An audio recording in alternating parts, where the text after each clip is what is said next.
এবারের আইপিএলে দুটো প্লেয়ার পুরো আইপিএলকে কাঁপিয়ে দেবে। আইপিএল 2025 আসতে চলেছে এবং এই বছর মেগা অকশন হবে।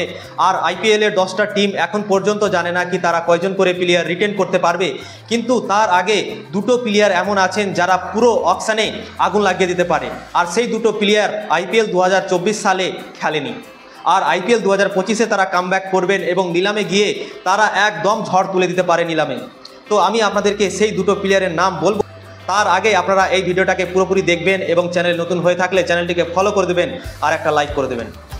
আইপিএল 2025-এর জন্য মেগা অকশন হবে, কিন্তু বিসিসিআই এখন পর্যন্ত নিয়মগুলো জানায়নি। আর প্রত্যেকটা দল নিয়ম জানার জন্য রেডি হয়ে আছেন। তারা নিয়মগুলো জানতে পারলেই তারা রেডি হয়ে যাবেন এবং কাকে ছাড়বে কাকে রিটেন করবে এগুলো নিয়ে তারা আলোচনা শুরু করে দেবে। কিন্তু এখন পর্যন্ত বিসিসিআই কোনো প্রকার নিয়ম এখন পর্যন্ত বলেনি আইপিএল 2025-এর জন্য। নিলামে কয়জন করে প্লেয়ার রিটেন করতে পারবে, কয়জন করে ছাড়বে, সব কিছুই তারা নিয়ম জানার পরই করবে। কিন্তু দুটো প্লেয়ার যে ঝড় তুলতে চলেছে আইপিএল নিলামে, এক নম্বরে হচ্ছে জোফরা আর্চার।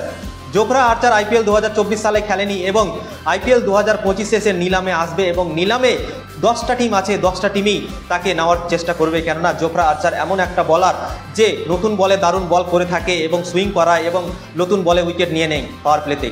আর ডেথ ওভারে যখন বল করে তখন তার এয়ারকাট বল, তাকে যদি 8-10 রানও দেওয়া যায় তাও সে ডিফেন্ড করে নিতে পারবে, এরকম জোফরা আর্চার বলার। আগে যখন রাজস্থান রয়্যালসে ছিল, জোফরা আর্চারের ওপর ভরসা করে অনেক ম্যাচ জিতেছে রাজস্থান রয়্যালস, কিন্তু চোটের জন্য সে অনেক দিন থেকে আইপিএল খেলতে পারেনি। আর আইপিএল 2025-এ জোফরা আর্চার আসতে চলেছে এবং নিলামে ঝড় তুলতে চলেছে। তাকে প্রত্যেকটা দল নিজের দলে করার চেষ্টা করবে। তো এক নম্বর জোফরা আর্চার ঝড় তুলতে চলেছে নিলামে এবং আগুন লাগিয়ে দেবে পুরো আইপিএলে। 2 নম্বর Ben Stokes. Ben Stoke IPL 2024 সালে খেলেনি, সিএসকের হয়ে 2023 সালে সে খেলেছিল, কিন্তু খুব একটা তার পারফরমেন্স ভালো হয়নি। আর চেন্নাই সুপার কিংস তাকে বসিয়েও রেখেছিল, খুব একটা খেলার সুযোগ দেয়নি। কেননা আজিঙ্কে রাহানে ভালো খেলে নিয়েছিল এবং রেগুলারই সে ভালো খেলে যাচ্ছিল, তাই জন্য বেন স্টোকের প্রয়োজন পড়েনি। আর আইপিএল 2025-এ বেন স্টোক আসবে এবং নিলামে আসবে এবং সেও নিলামে আগুন লাগিয়ে দেবে। কেননা বেন স্টোক এমন একটা প্লেয়ার, একাই ম্যাচ জিতিয়ে দিতে পারে।